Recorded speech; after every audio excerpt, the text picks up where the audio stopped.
nombre es el doctor Juan Carlos Garnica. Quiero agradecer a Moxca la invitación y al comité organizador. Y vamos a hablar del abordaje y manejo de la hipertensión en pacientes con diversas comorbilidades desde la perspectiva del endocrinólogo. Y generalmente cuando a nosotros nos buscan para el manejo de la hipertensión o el estudio de la hipertensión, son casos generalmente por hipertensión secundaria. Existen diferentes algoritmos, pero una vez que hemos descartado o hecho el abordaje para una causa de hipertensión y me sale todo negativo hablando de alteración renal, metabolismo de los carbohidratos, lípidos, metabolismo del calcio, y me sale negativo, pues evidentemente tendremos que ir a buscar causas como el síndrome de apnea obstructiva del sueño, alteraciones con la alimentación, obesidad, tabaquismo, ¿sí? Y generalmente una vez que nosotros entramos, es prácticamente cuando estamos hablando de una hipertensión resistente, ¿sí? Y en ese sentido tendremos que ir a buscar enfermedades tiroideas, Cushing, hiperparatiroidismo, hiperaldosteronismo o feocromocitoma.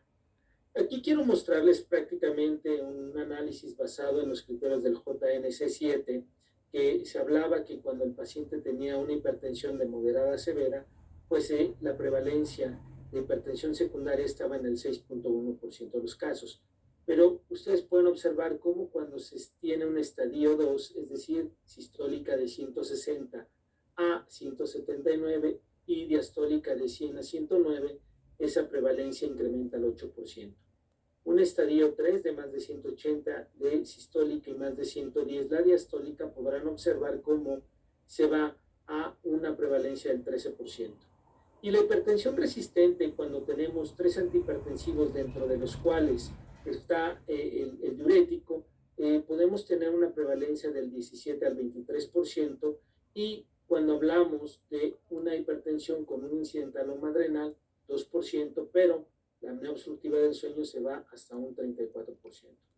Todos los familiares hipertensos de primer grado con un hiperaldosteronismo tendríamos que buscar en pacientes que tienen el antecedente de enfermedad cardiovascular prematuro. Ahora, ¿qué es lo que utilizamos nosotros? Pues la relación aldosterona-renina, en este caso lo que ya conocemos como el PAC-PRAC, y que tiene una sensibilidad del 60% y una especificidad del 75%. Es importante ver que hay situaciones en donde, como ustedes pueden observar aquí, prácticamente hay algunos fármacos que pueden llevar precisamente a estos falsos positivos.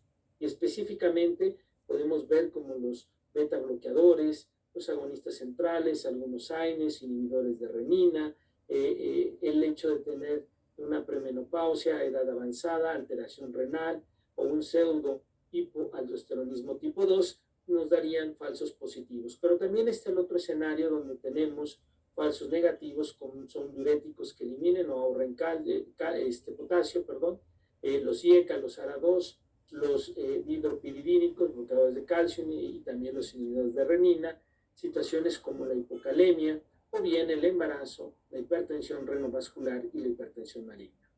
De tal manera que es importante que nosotros preparemos a nuestros pacientes, en este caso una dieta normal en sal, y tener un potasio normal cercano a ese 4, y que en algunos escenarios cuando está la mujer con un anticonceptivo oral o una fase lútea se puede llegar también a modificar.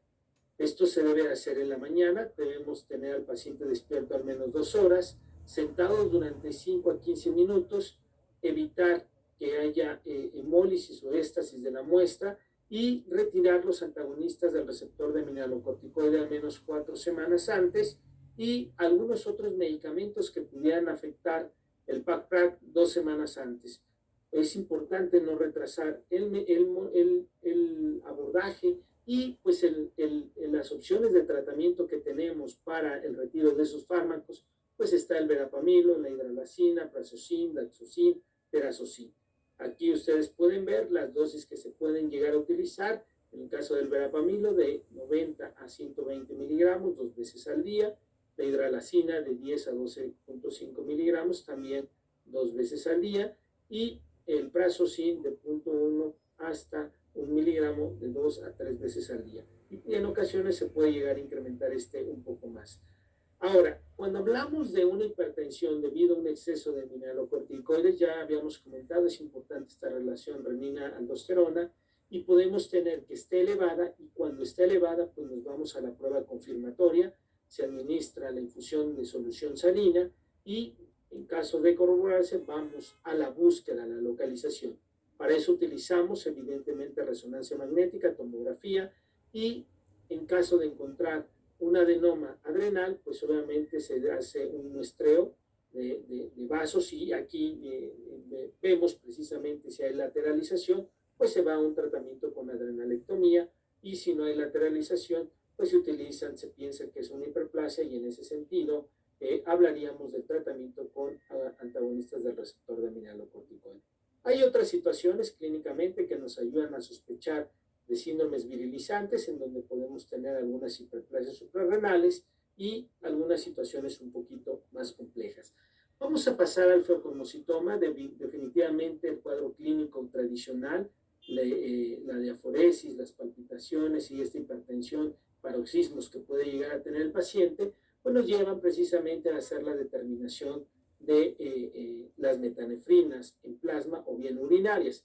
Es muy importante que tengamos elevación de más de 3 veces para poder llevar precisamente a este algoritmo.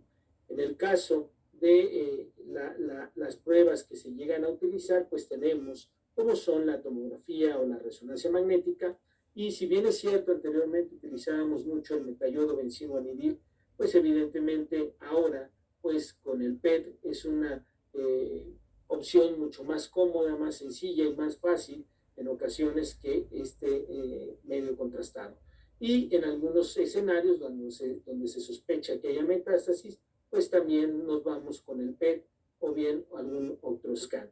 Entonces son opciones que tenemos precisamente para la localización. Y aquí es importante ver, nosotros preferimos en este caso las metanefrinas en plasma, precisamente vemos cómo en el caso de las normetanefrinas pudieran tener ahí unos falsos positivos, como en el acetaminofén, la alfa-metildopa, algunos antidepresivos tricíclicos, inhibidores de la MAO, ¿sí? Entonces podemos tener esas situaciones que pueden llevar a su elevación. Hacemos al hipertiroidismo. En el caso del hipertiroidismo sabemos que dentro de la fisiopatología podemos tener un incremento precisamente de la actividad simpática, y esto está regulado por la T3, en donde va a tener una mayor actividad precisamente regulada por esta hormona. Podemos ver que se puede incrementar hasta un 300% el gasto cardíaco, y esto puede llevar precisamente al incremento de las resistencias periféricas, de tal manera que sabemos que pueden estar también participando esta actividad del sistema renina-angiotensina-aldosterona, que nos lleva precisamente a buscar opciones de tratamiento precisamente. Y me voy a recentrar en el manejo de la presión arterial, y en este caso, como es el tema que se me pidió, sabemos que más allá del tratamiento con el tiamazol, existe este bloqueo beta-adrenérgico que es importante, en donde se debe de dar en todos estos pacientes que tengan tirotoxicosis y que precisamente lleven a tener una frecuencia cardíaca por arriba de 90. La respuesta la vamos a tener generalmente a las 4 semanas. Es importante conocer algunas contraindicaciones, el asma, el EPOC, fenómeno de Raynaud, y algunas opciones que son como tratamiento alternativo precisamente para este manejo de la hipertensión en estos pacientes. ¿Y por qué los beta bloqueadores son importantes en este escenario? Y específicamente el propranolol a una dosis de 10 hasta 40 miligramos de 3 a 4 veces al día. Este es un beta adrenérgico no selectivo. Se tiene mucha experiencia, nosotros como endocrinólogos lo utilizamos muchísimo, porque nos lleva precisamente a un bloqueo en la biotransformación de T4 a T3. Y esto disminuye también estos efectos de tirotoxicosis que puede tener. Hay algunos otros, sin embargo, el que se tiene más experiencia, sin lugar a dudas, es propranolol. Y en relación al hipotiroidismo, ustedes pueden ver que se ha encontrado que por cada una miliunidad de TSH que se incrementa, En este caso, vemos un incremento de 1 a 2 milímetros de mercurio en la presión arterial diastólica, y esto también lleva a una situación en donde se incrementa el colesterol LDL, el no HDL y los triglicéridos, llevando también a un engrosamiento que se ha observado precisamente de la íntima media, y esto contribuye precisamente al incremento de las resistencias periféricas y por lo tanto mayor hipertensión.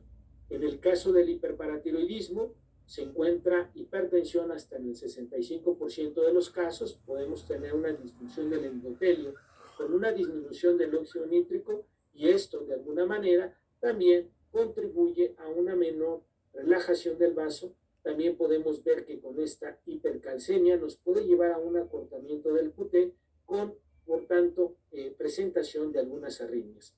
Por otro lado, en estos pacientes que han tenido hiperparatiroidismo se ha encontrado calcificación de la válvula aórtica hasta en el 41% de los casos. Realmente, en el caso del hipotiroidismo, el tratamiento es haciendo la sustitución de hormona tiroidea, y en el caso del hiperparatiroidismo primario, pues el tratamiento es quirúrgico. Pasemos al Cushing, y aquí lo que quiero es explicar precisamente cómo este exceso de cortisol nos puede llevar precisamente a estos mecanismos que se observan en el síndrome metabólico, y podemos ver que nos va a llevar a nivel hepático a una mayor gluconeogénesis, una mayor secreción de lipoproteína, una mayor síntesis de ácidos grasos y una mayor resistencia, no solamente a nivel hepático, sino también a nivel periférico, que vaya a contribuir a una mayor estatosis hepática. De alguna manera, esto nos va a llevar a un incremento en la glucosa y una alteración en el metabolismo de los lípidos. De tal manera que la manera inicial que va a tener el páncreas es generar una secreción de insulina mayor. Sin embargo, sabemos que el cortisol puede producir mecanismos de resistencia a nivel por receptor que pueden modificar y contribuir a esta mayor resistencia, y por lo tanto a un agotamiento de la célula beta. Por otro lado, sabemos que en este grupo de pacientes se incrementa el apetito, y esto va a llevar a una mayor acumulación de grasa y por lo tanto mayor resistencia a la insulina a nivel periférica, contribuyendo a esta alteración que ya conocemos que existe en el síndrome metabólico. A nivel del tejido adiposo, sabemos que va a haber una disminución de la captación de aminoácidos, tenemos una disminución de los GLUT4, un mayor incremento de la lipólisis y disminución de la lipogénesis, y a nivel del músculo la disminución de los GLUT4 y un incremento en la oxidación de los lípidos. De tal manera que esto va a llevar a que estos mecanismos que sabemos van a contribuir a la enfermedad cardiovascular. En el caso del paciente con Cushing, la hipertensión puede estar involucrado en mayor actividad del sistema renina, angiotensina, aldosterona, una mayor actividad del sistema mineralocorticoide, sistema nervioso simpático y una mayor vasoconstricción. Por otro lado, tenemos estos mecanismos que nos van a llevar precisamente a una dislipidemia de características aterogénicas, en donde vamos a tener un incremento de los triglicéridos, del HDL, obviamente disminución del HDL y el incremento del colesterol LDL, y por estos mecanismos que sabemos puede llevar a un remodelamiento cardíaco y por lo tanto una hipertrofia del ventrículo izquierdo, y también precisamente el desarrollo de arritmias en el contexto de hipocalemia. De tal manera que es importante ver que estos pacientes pueden tener este mayor riesgo, además de un mayor riesgo de trombosis en el contexto del paciente con Cushing. Pasemos a la obesidad. Realmente esta enfermedad involucra no solamente al endocrinólogo, sino a todas otras especialidades, y sabemos que cuando hablamos de obesidad podemos observar que contribuye precisamente a un 23% de la enfermedad isquémica del corazón. También podemos ver que contribuye a un 44% a la carga de diabetes. Pero lo interesante es ver el riesgo de comorbilidades. Ustedes podrán ver que más allá de nada más el desarrollo, más allá del desarrollo de la diabetes, la enfermedad coronaria, la falla cardíaca, la hipertensión es un factor muy importante que cobra mucha relevancia, sobre todo en el sexo femenino. Ustedes podrán ver cómo se incrementa en 2.4 veces ese riesgo de hipertensión en la mujer y un incremento en el riesgo de 1.8 en el contexto del hombre. Además de todas estas otras enfermedades cardiovasculares y funcionales, como es precisamente la osteoartrosis, dolor de espalda, ¿sí?, que vamos a tener en este grupo de pacientes. Y uno puede observar prácticamente cómo esta población, aquí ustedes pueden ver en color azul la población que es delgada y en color rojo con obesidad, y conforme este paciente empieza a ganar mucho más peso, las cifras de presión arterial o ese grado de hipertensión pues se incrementa mucho más en esta población. Entonces, no es que sea una cuestión idiopática, realmente en México tenemos más del 75% de los pacientes con obesidad, y esto, sobrepeso y obesidad, precisamente nos va a llevar a esta situación de esta coexistencia de hipertensión. Y la explicación es sencilla, realmente en este sentido, la grasa visceral participa muchísimo, de alguna manera, por estos mecanismos que nosotros ya conocemos, una disminución de la adiponectina, un incremento en la leptina, un incremento en el factor de necrosis tumoral alfa, que sabemos que puede tener mecanismos que contribuyen a mayor resistencia a la insulina, y un incremento en el PAI-1 que puede favorecer eventos trombóticos, también a la elevación del ácido úrico, a estos mecanismos de resistencia a la insulina regulados por el incremento de los ácidos grasos y precisamente un incremento de la angiotensina 2, que sabemos que tiene un papel importante en este sistema renina, angiotensina, aldosterona. De tal manera que también podemos ver que en el paciente con obesidad, este sistema renina, angiotensina, aldosterona está comprometido, además del sistema nervioso simpático, el incremento en la resistencia a la insulina, de tal manera que todo esto va sumando para que las resistencias periféricas se incrementen y ese paciente empiece a tener hipertensión. ¿Y cómo va a entenderse un poquito el papel del sistema renina-angiotensina en el paciente que tiene obesidad? Lo que vamos a ver es que precisamente podemos tener este incremento de leptina y puede llevar a una mayor síntesis de aldosterona, pero también esta elevación de renina nos va a llevar a que se active precisamente este sistema renina-angiotensina, en donde la angiotensina 2 es un vasoconstrictor muy importante y de alguna manera va a llevar a una mayor producción de aldosterona.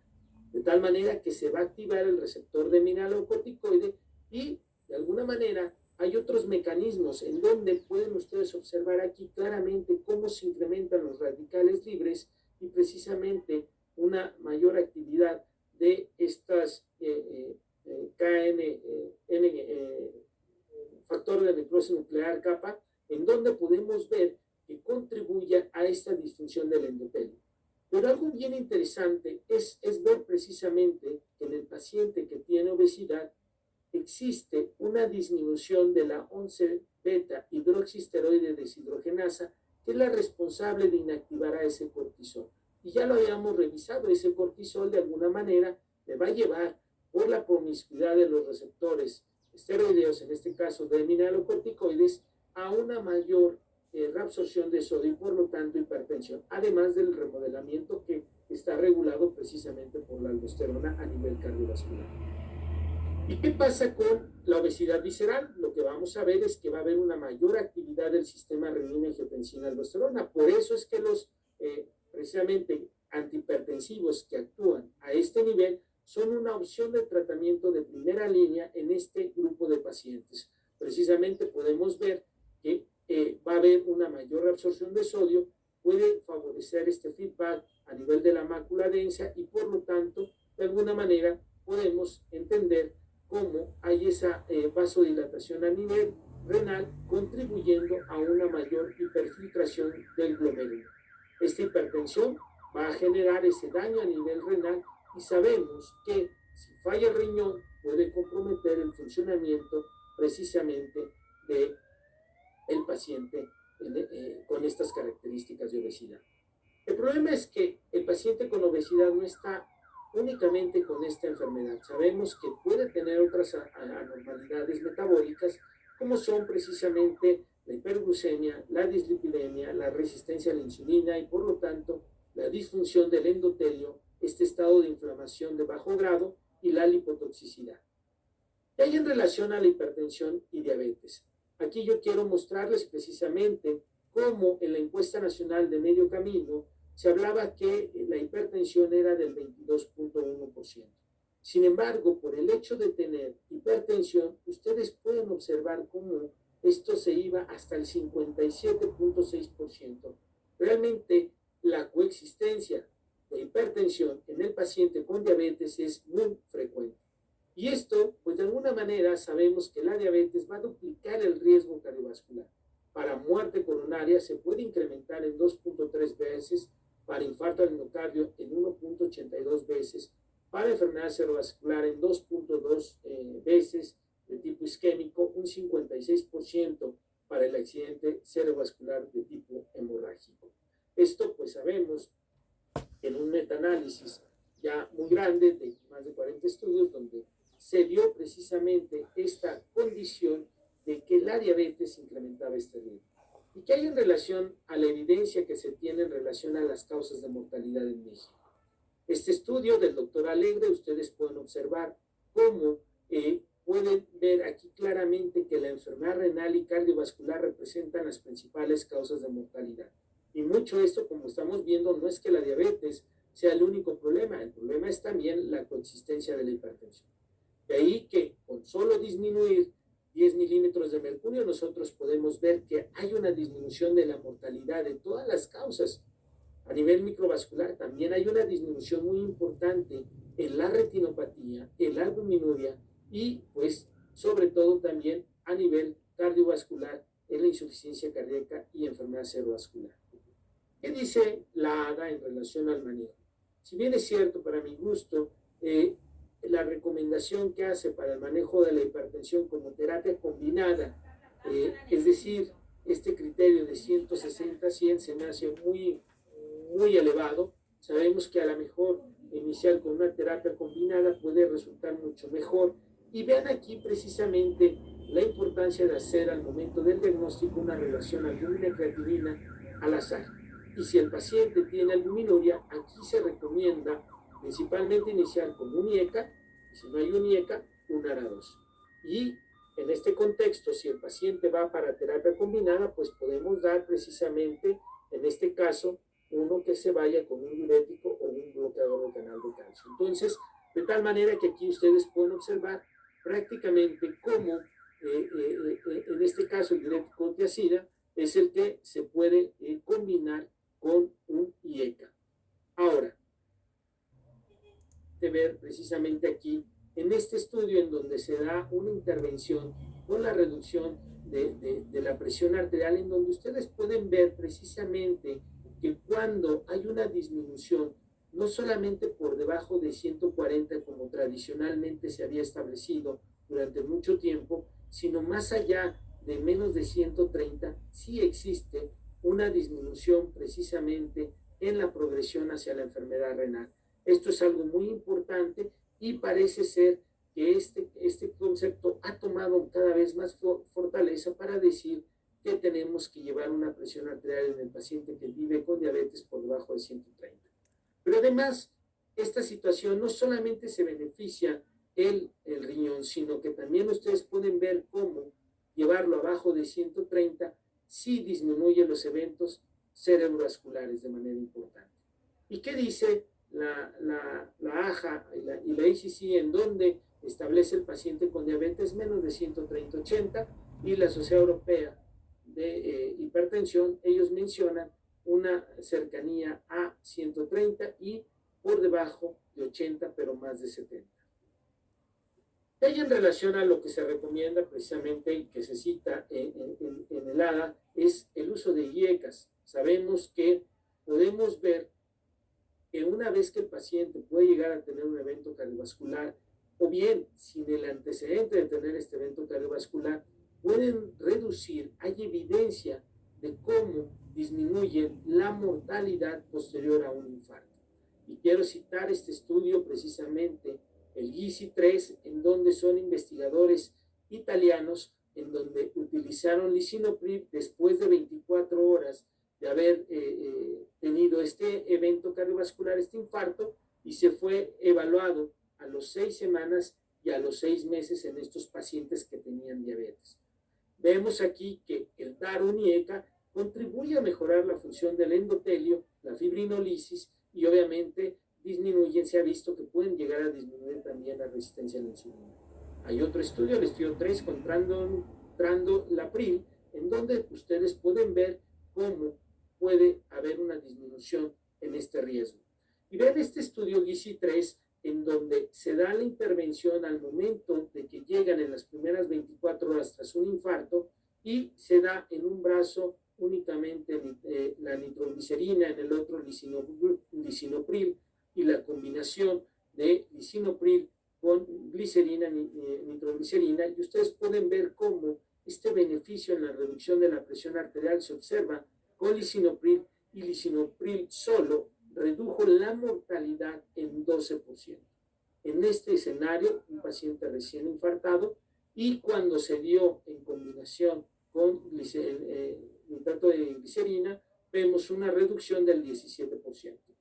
Sabemos que los mecanismos por el cual pueden contribuir a mejorar la insuficiencia cardíaca están muy bien descritos. Una de las situaciones importantes es ver que, si bien es cierto, la angiotensina puede llevar a esta situación de vasoconstricción periférica, una poscarga que puede llevar a comprometer el gasto cardíaco, y en donde precisamente esta secreción de la angiotensina 2 puede llevar a una mayor secreción de aldosterona, y por lo tanto la aldosterona a nivel cardiovascular tiene mecanismos genómicos y no genómicos que pueden a una fibrosis a nivel del corazón y un incremento en la retención de líquidos, y por lo tanto una mayor precarga y por lo tanto mayor carga de trabajo para ese corazón, contribuyendo por lo tanto a esa insuficiencia cardíaca. ¿Qué hay en relación a la albuminuria y el deterioro de la función renal? Ustedes pueden ver claramente cómo el paciente que tiene una enfermedad renal se compromete precisamente el riesgo para eventos cardiovasculares. El hecho de tener una tasa de filtración por debajo de 60 se va incrementando si tiene microalbuminuria, como ven aquí, o si tiene macroalbuminuria. Este paciente tendrá, por tanto, mayor riesgo de tener eventos cardiovasculares. Lo mismo pasa para eventos renales y para muerte cardiovascular. Nuevamente, baja la tasa de filtración por debajo de 60, microalbuminuria incrementa ese riesgo en 3.5 veces y hasta 6 veces para muerte cardiovascular si tiene tasa de filtración por debajo de 60 y macroalbuminuria. Y aquí quiero mostrarles precisamente evidencia en donde se compara mandinipino versus lisinopril en la excreción urinaria. Y está claro cómo este IECA de los clásicos ha demostrado en el contexto de esta población tener una menor tasa de excreción de albuminuria.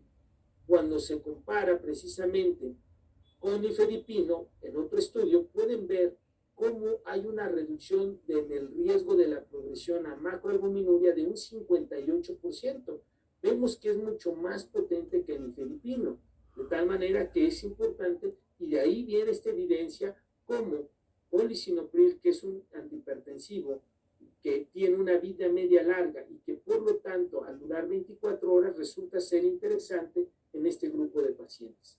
Aquí les muestro precisamente esta revisión sistemática en donde pueden ver el efecto del lisinopril en pacientes que tenían hipertensión y que tenían diabetes y enfermedad renal.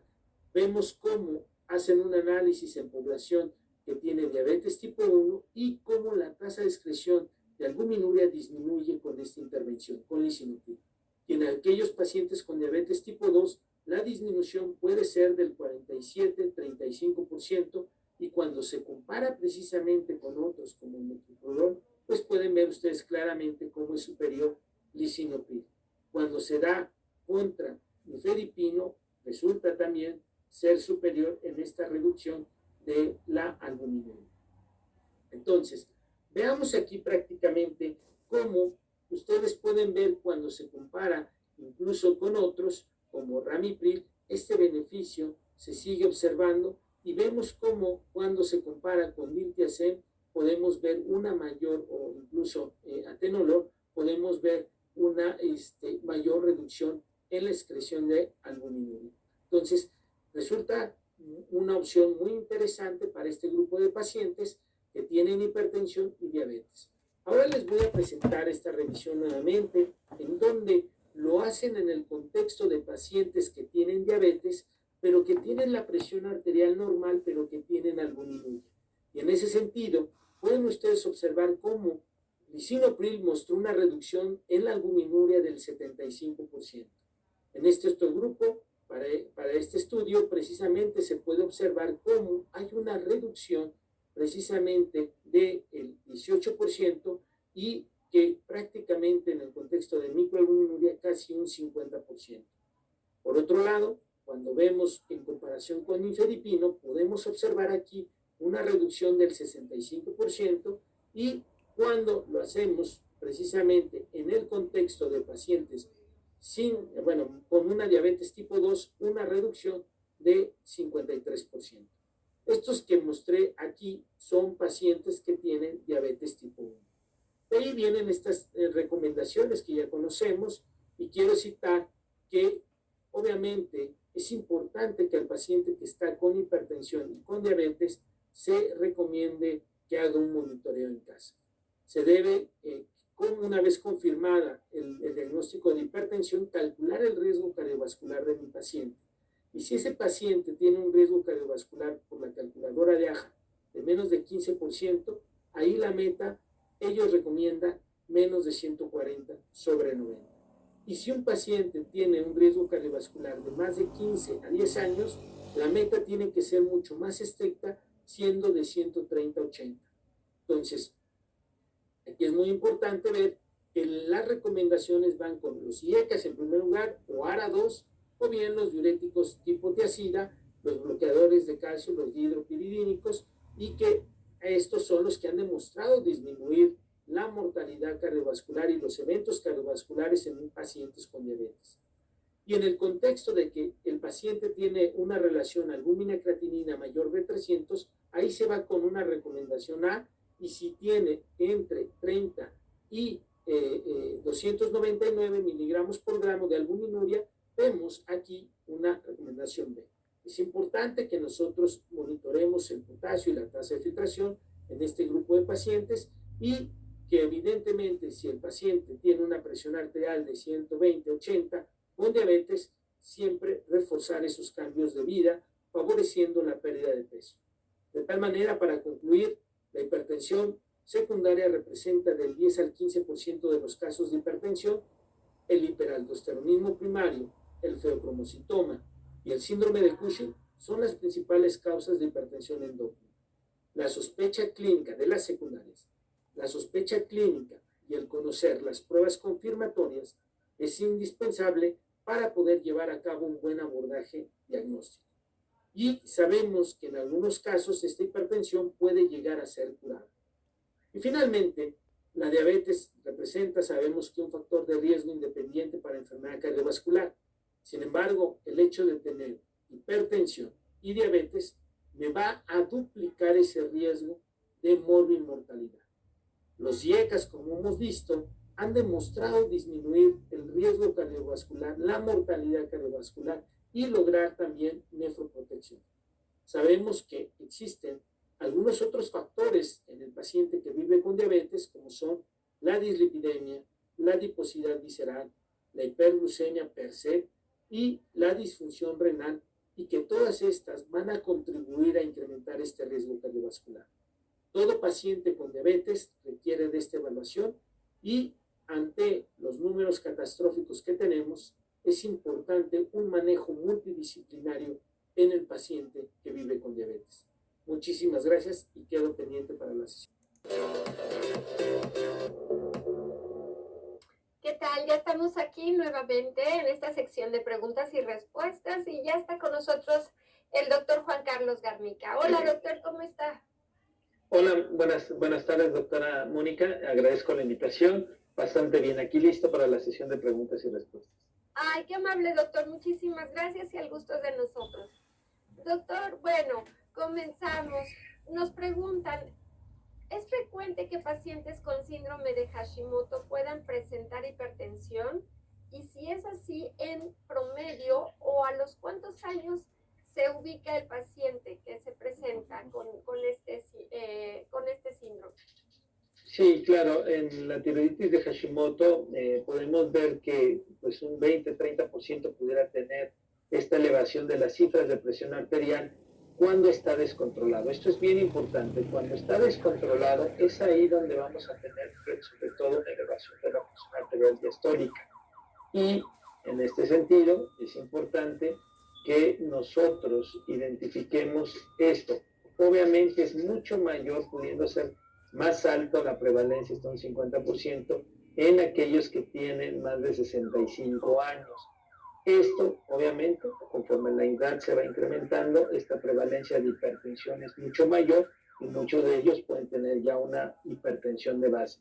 Pero aquí lo característico es que se eleva la presión arterial diastólica y una vez que se da tratamiento sustitutivo con levotiroxina y en teoría se lleva al eutiroidismo, entonces tiene que remitir esta hipertensión. Por otro lado, si esto persiste, pues evidentemente tendremos que hacer todo este abordaje de hipertensión para evaluar si el paciente ya cursa con una hipertensión, vamos, en este caso primaria, y por lo tanto requiera de tratamiento antihipertensivo. Muy bien, doctor. Así es que, bueno, tendremos que estar como muy pendientes con este tipo de pacientes. Doctor, en su opinión sobre el uso en pacientes con diabetes mellitus, e hipertensión arterial de aquellos fármacos donde se utilizan antidiabéticos, nefroprotectores y muchas veces antihipertensivos, ¿qué es lo que está mejor indicado y por qué? Bien, yo creo que siempre en el paciente que vive con diabetes podemos tener este riesgo de desarrollar enfermedad renal crónica. Evidentemente, antes de la era de los IECA, la tasa de filtración glomerular que se esperaba que pudiera caer podría ir de 10 a 12 mililitros minuto año. Después del advenimiento de los IECAS, esto se redujo precisamente a 4 o 5 mililitros año de deterioro en la función renal. Entonces está claro que puede seguir deteriorándose la función renal de acuerdo a estas características que pueden tener los pacientes con diabetes. Ahora, evidentemente, hay terapias que han demostrado retrasar todavía mucho menos este retraso en la progresión de la enfermedad renal, como son precisamente los inhibidores de SGLT2, que han demostrado este beneficio.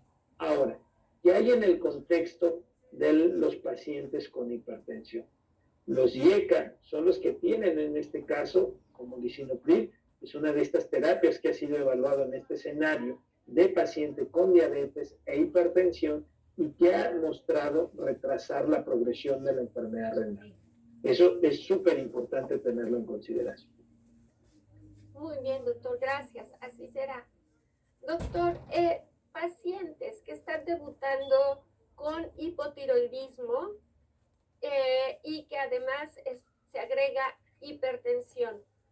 En estos casos, ¿cuál antihipertensivo es el más recomendable?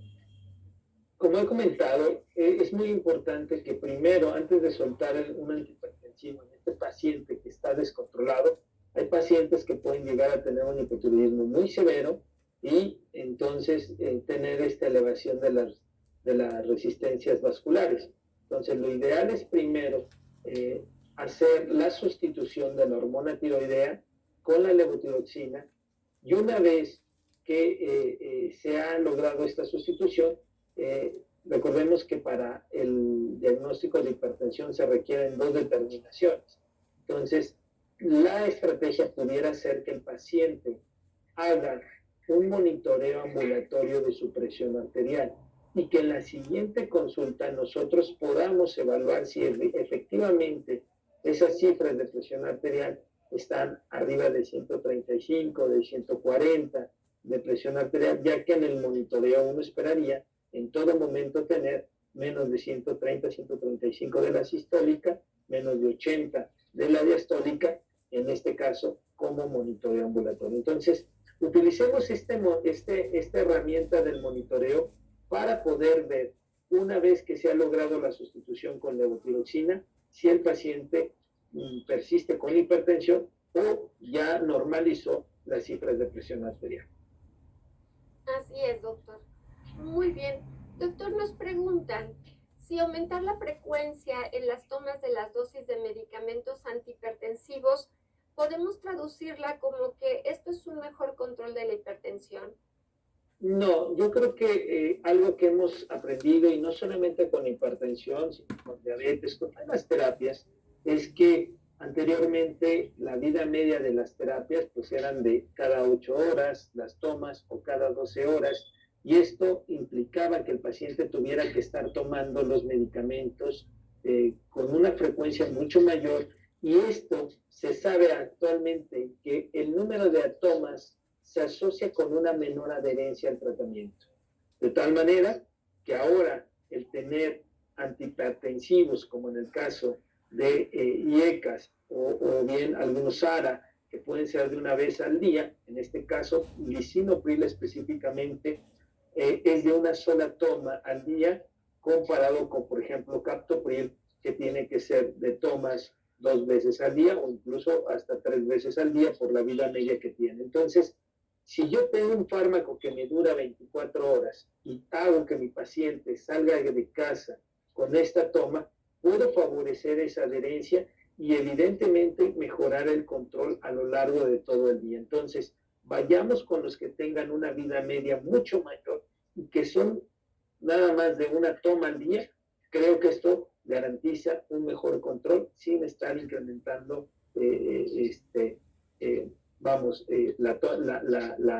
el número de tomas. Recordemos también que cada uno de estos IECAS o ARAS pueden tener dosis establecidas como dosis terapéuticas, y que probablemente en algunos casos el parámetro para definir si se requiere de un manejo combinado dependerá de la presión arterial basal que tenga mi paciente, y en ese momento, en ocasiones, dosis pequeñas con terapias combinadas pueden ser mucho mejor. Muy bien. Doctor, en el caso de la hipertensión reactiva, ¿cuál es el manejo? ¿Qué pasa ahí? Sí, bueno, esto es muy frecuente encontrarlo en el paciente que no acostumbra a ir al médico y que llega con nosotros, y que también se le conoce de bata blanca. Durante mucho tiempo se encontró que estos pacientes probablemente pues no tenían ese riesgo cardiovascular como un hipertenso real. La realidad es que tampoco es así. Es importante, y aquí volvemos a lo mismo, es importante tener el monitoreo ambulatorio de la presión arterial, esto que conocemos como el mapa, fomentarlo para poder establecer cómo se comporta en casa, ¿sí? Y en algunos casos poder ver esta situación de evaluación con un monitoreo continuo durante la noche para ver si existe este DIP positivo. En estos hipertensión reactiva, aquellos que no tienen DIP positivo nocturno, evidentemente tienen mucho mayor riesgo de muerte súbita. Entonces, sí es importante tener este parámetro de evaluación, porque a veces decimos, no es reactivo, pero en casa está bien. Tenemos que ir viendo mucho la fisiología de la presión arterial en el sujeto. Claro, todo siempre es como, es ver al paciente de una forma muy individual. Así es.